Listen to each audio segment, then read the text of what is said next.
Bonsoir mon ami. Ismaël et moi te retrouvons avec joie ce soir pour t'accompagner dans la méditation de la parole du Seigneur. Prions ensemble. Éternel notre grand roi, à toi soit la gloire et l'honneur au siècle des siècles. Tu es digne de recevoir nos louanges et notre adoration. Et alors que nous sommes en ta présence ce soir, nous réclamons ton Saint-Esprit pour nous guider dans l'étude de ta parole, dans la compréhension de ta vérité. Au nom de Jésus. Amen. Le texte de ce soir se trouve dans Josué 24, les versets 29 à 31. Après ces choses, Josué, fils de Nun, serviteur de l'Éternel, mourut, âgé de 110 ans.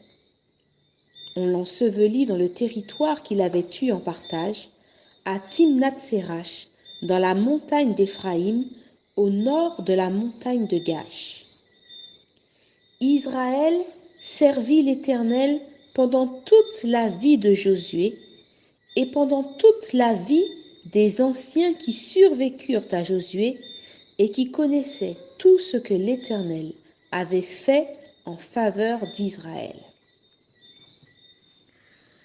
Le moment est venu pour Josué, comme pour tout homme, de s'en aller par le chemin de toute la terre.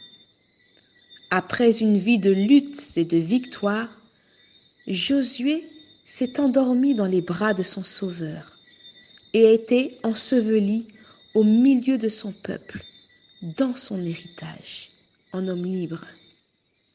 Il a laissé derrière lui un témoignage puissant de la vie que l'on mène quand on est au service de Dieu. Tant que Josué était vivant, tant que les anciens qui avaient été témoins de tous les miracles de Dieu étaient encore présents, le peuple s'est conformé aux voies de l'Éternel et a fait preuve de fidélité. Cette phrase laisse déjà présager les futurs choix désastreux et ingrats que ferait Israël par la suite. Nous ne nous attarderons pas ce soir, cependant, sur la volatilité et l'inconstance du cœur humain. Je voudrais surtout porter l'attention sur la fidélité et la constance dont ont fait preuve Josué et les anciens. Pour y parvenir, mon ami, il a fallu que ces hommes renouvellent leur engagement, jour après jour, année après année, par leur ferveur, par leur consécration. Ils sont non seulement parvenus au salut de leurs âmes, mais ils ont aussi influencé à salut la vie de nombre de personnes qui en ont été les témoins. Mon ami, garde dans ton cœur cette responsabilité. Le fait que tes choix, tes décisions, ton comportement n'affectent pas uniquement ta personne et ta vie, mais qu'ils peuvent répandre autour de toi une odeur de vie donnant la vie, ou bien une odeur de mort donnant la mort. Le chant que nous t'interpréterons ce soir s'intitule « Un regard sur ta croix sanglante ». C'est le premier regard que nous t'invitons à poser quand tu te réveilles le matin. Celui que tu dois garder sous les yeux au milieu des occupations de ta journée et celui avec lequel nous t'encourageons à t'endormir chaque soir. Je lis la première strophe de ce chant. Un regard sur ta croix sanglante, Jésus, fait déborder mon cœur d'amour et de douleur poignante, d'amour et d'éternel bonheur.